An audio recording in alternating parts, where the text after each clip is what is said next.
বৈষম্য বিরোধী ছাত্র আন্দোলনের মার্চ ফর জাস্টিস কর্মসূচির সমর্থনে বিক্ষোভ করেছেন সুপ্রিম কোর্টের আইনজীবীরা।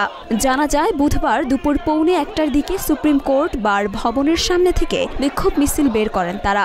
বিক্ষোভ মিছিল থেকে আন্দোলনকারী শিক্ষার্থীদের পক্ষে বিভিন্ন স্লোগান দেওয়া হয়। বিক্ষোভ মিছিলটি হাইকোর্টের মাজার গেটে গেলে ফটক আটকে দেয় পুলিশ। এরপর আইনজীবীরা মিছিল নিয়ে মাজার গেট অতিক্রম করতে চাইলে পুলিশের বাধার কারণে গেটের কাছে অবস্থান নিয়ে বিক্ষোভ করেন আইনজীবীরা। বিক্ষোভে নেতৃত্ব দেন সুপ্রিম কোর্ট বার সভাপতি barrister AM. Mahbubuddin Khokon, supreme court বারের সাবেক সম্পাদক ব্যারিস্টার রুহুল কুদ্দুস কাজল, জাতীয়তাবাদী আইনজীবী ফোরামের সাংগঠনিক সম্পাদক অ্যাডভোকেট কামরুল ইসলাম সজল প্রমুখ।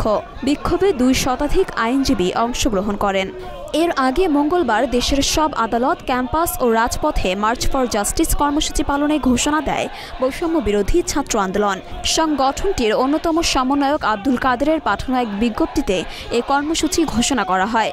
ছাত্র জনতার ওপর গণহত্যা, গণগ্রেপ্তার, হামলা, মামলা, গুম ও খুনের প্রতিবাদে এবং জাতিসংঘের মাধ্যমে তদন্তপূর্বক বিচারের দাবিতে এ কর্মসূচি পালন করা হবে বলে বিজ্ঞপ্তিতে উল্লেখ করা হয়। ছাত্র সমাজের 9 দফা দাবি আদায়ে নতুন কর্মসূচির একাত্মতা ঘোষণা করতে শিক্ষক, আইনজীবী, মানবাধিকার কর্মী, পেশাজীবী, শ্রমজীবী ও সব নাগরিকের প্রতি অনুরোধ জানানো হয় বিজ্ঞপ্তিতে।